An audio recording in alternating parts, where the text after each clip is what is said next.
Buat lu nih yang baru saja lulus kuliah dan baru mau ngelamar-ngelamar kerja, lu mesti hati-hati bro. Jangan sampai kejadian sama Dewi ini terjadi sama diri lu. Dia sempat dipanggil sama sebuah perusahaan untuk interview kerja. Dan ternyata perusahaan itu udah lama terbengkalai, nggak operasional lagi. Lo kok bisa? Makanya lu harus nonton nih kisah ini sampai selesai, biar nggak kejadian sama diri lo. Tapi sebelumnya gua mau ngingetin nih, buat lu yang suka dengan kejadian-kejadian yang nggak lazim terjadi, tapi nyata adanya kayak begini, silakan lu subscribe. Dan buat temen-temen lu juga yang sekiranya suka dengan kisah-kisah begini, silakan lu share ke mereka, biar kita bisa sama-sama belajar dari pengalaman mereka. Ya udah, kalau begitu nggak usah lama-lama lagi, langsung saja kita simak kisahnya. Di sekitaran tahun 90-an, Dewi asal Jawa ini baru lulus kuliah. Wisuda aja belum waktu itu. Jadi dia udah mulai nih masuk-masukin lamaran di berbagai perusahaan, termasuk di dalam Pulau Jawa maupun di luar Pulau Jawa. Nah, sampailah suatu ketika Dewi ini dapat panggilan nih buat interview dari sebuah perusahaan yang gak tanggung-tanggung dari Kalimantan jauh. Nah, semula Dewi ini mikir nih interview kerja jauh banget ya, Kalimantan. Tapi kalau diambil jauh banget, kalau nggak diambil sayang. Karena menurut cerita-cerita orang, kalau kerja di daerah pelosok Kalimantan itu gajinya gede-gede, apalagi di pabrik-pabrik pertambangan. Akhirnya setelah mikir-mikir beberapa saat, Dewi pun mutusin nih, ya udah deh, mumpung masih muda, kerjain deh, ambil, sambil hitung-hitung cari pengalaman gitu. Nah, akhirnya ngomonglah nih Dewi sama orang tuanya. Pak, Bu, Dewi dapat panggilan buat interview kerja, tapi jauh di Kalimantan. Gimana ya, Bu?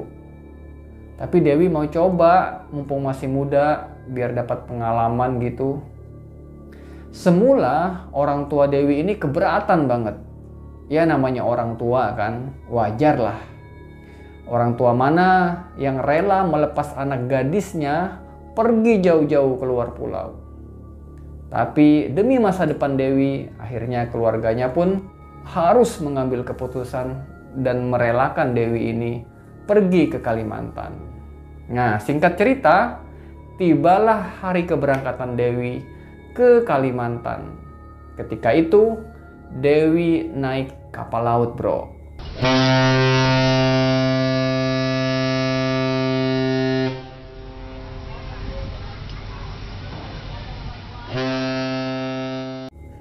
Nah, setiba di Kalimantan, Dewi ini mulai nih nyari-nyari kos yang gak jauh dari pabrik tempat dia bekerja, yang sesuai dan cocok dengan budget dia. Dapatlah sebuah kosan yang gak terlalu mahal, ya kira-kira 1 kali naik angkot lah dari tempat dia bekerja. Keesokan harinya, mulailah Dewi ini bersiap-siap untuk berangkat ke kantor tempat dia interview. Setiba di depan perusahaan tadi, di depan pabrik tadi, Dewi ngeliat nih, wah, ini pabrik gede banget ya, megah, karyawannya pun banyak di situ. Lalu Dewi masuk nih. Tapi anehnya, semua karyawan di situ nggak ada yang ngobrol sama sekali, kerja semua. Terus mukanya itu pucat semua. Tapi Dewi nggak ambil pusing nih. Lalu Dewi pun jalan terus nih, masuk ke kantor itu sambil sesekali menyapa karyawan di situ. Selamat pagi Pak, pagi Bu. Tapi lagi-lagi semua orang yang disapa Dewi ini nggak ada yang nyaut sama sekali. Tapi Dewi masih berpikir positif di situ.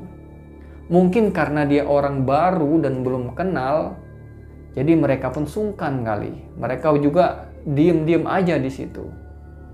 Sampailah Dewi ini bertemu dengan satu orang OB di situ.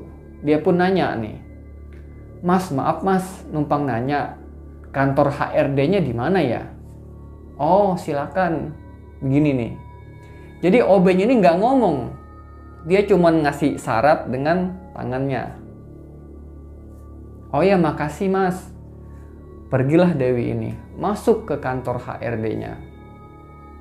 Begitu masuk ke dalam kantor HRD itu, ternyata di situ udah ada 2 orang mbak-mbak HRD-nya. Ya layaknya seorang HRD lah, pakai jas, rapi, duduk. "Mbak Dewi ya?" "Iya." "Silakan duduk mbak." Duduklah Dewi di situ.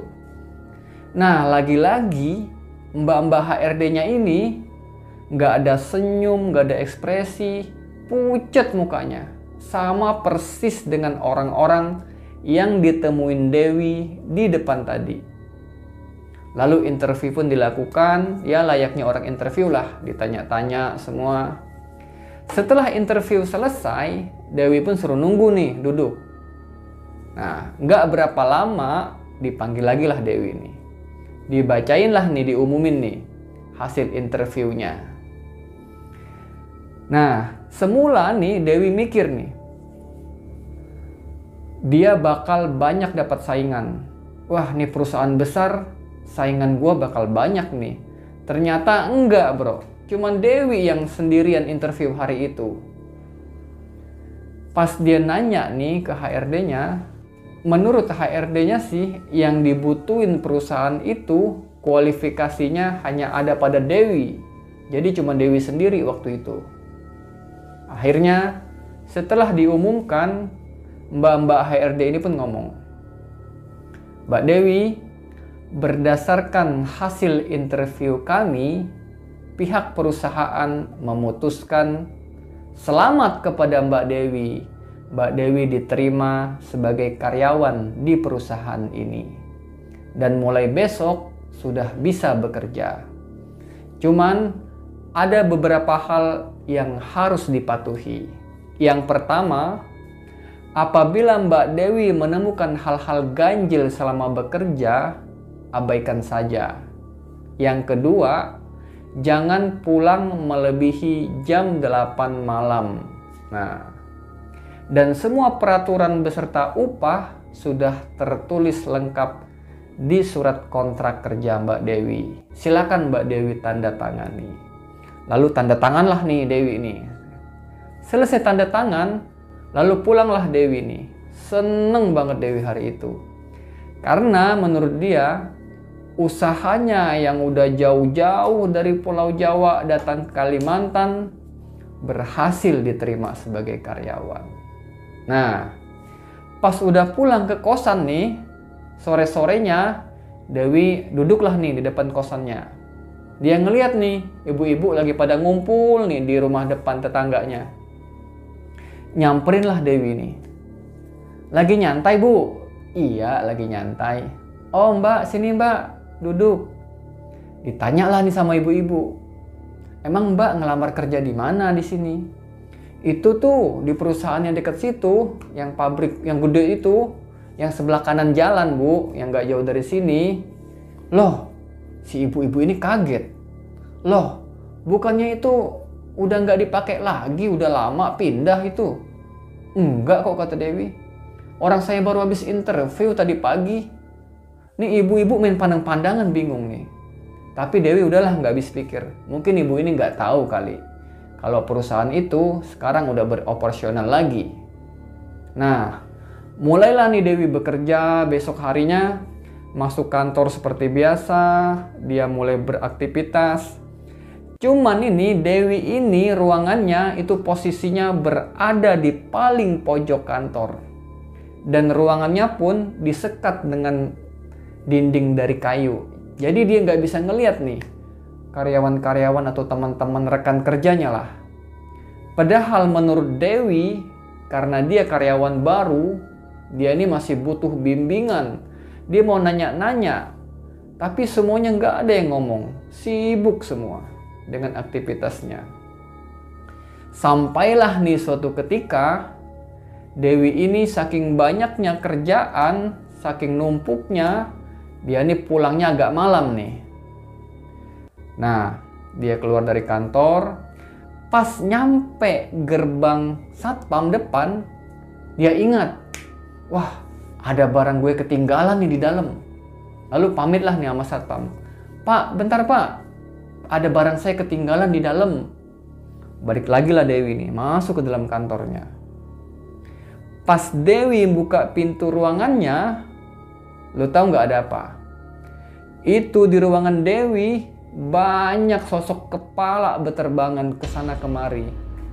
Sontak dia kaget, langsung dia lari balik keluar. Pas nyampe pintu penjagaan satpam, si satpamnya ngomong, Mbak udah lihat ya? Langsung Dewi lari meninggalkan kantor itu. Pas udah nyampe di pinggir jalan, dia balik lagi noleh nih. Itu pabriknya, perusahaannya yang tadinya megah, gede, terang, berubah langsung jadi gelap, sepi, sunyi, jadi gudang yang udah lama nggak kepake. Serem banget. Di situ Dewi langsung lemes, kaget, pucat. Langsung dia lari meninggalkan kantor itu, langsung pulang ke rumah. Nah, di sini nih bro. Jadi menurut cerita Dewi ini, kalau kita berinteraksi dengan makhluk-makhluk begitu, makhluk-makhluk gaib, itu duitnya kalau nggak berubah jadi daun, atau berubah jadi duit lama, atau berubah jadi apalah yang nggak laku lagi. Tapi Dewi ini malah duit asli. Aneh juga nih kadang-kadang. Jadi kalau menurut gue sih sebetulnya, kalau Dewi ini sebetulnya kuat dan nggak mengganggu, ya kerja aja ya. Orang gajinya gede kok, ya kan? Gimana menurut lu bro? Silakan komentar di bawah. Nah, akhirnya setelah Dewi mengetahui kalau perusahaan itu perusahaan gaib, jadi Dewi ini sempat menjalani kerjaannya itu sampai berapa bulan lah gitu, cuman nggak disebutkan di sini. Sampai berapa bulan dia bisa menabung dan udah tahu ternyata perusahaannya ini perusahaan gaib. Akhirnya kan mau nggak mau dia berhenti, dia punya modal, dia buka usaha dan usahanya pun maju. Oke Dewi, terima kasih kisah ceritanya yang cukup unik dan cukup membagongkan juga sih. Dan kalau kalian punya komentar tentang kisah ini, silakan komentar di bawah. Gimana menurut kalian? Mudah-mudahan kita bisa mengambil pelajaran dari kisah Dewi ini, agar kalau kita masukkan sebuah lamaran atau kita melamar ke sebuah perusahaan, kita pastikan dulu apakah perusahaan itu udah memiliki brand atau produknya apa, atau memang perusahaan ini bergerak di bidang apa. Setelah kita yakin, barulah kita ikuti alur-alur perekrutannya.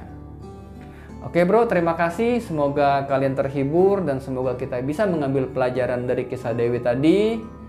Kurang dan lebih mohon maaf. Saya Andy Setia undur diri. Assalamualaikum warahmatullahi wabarakatuh.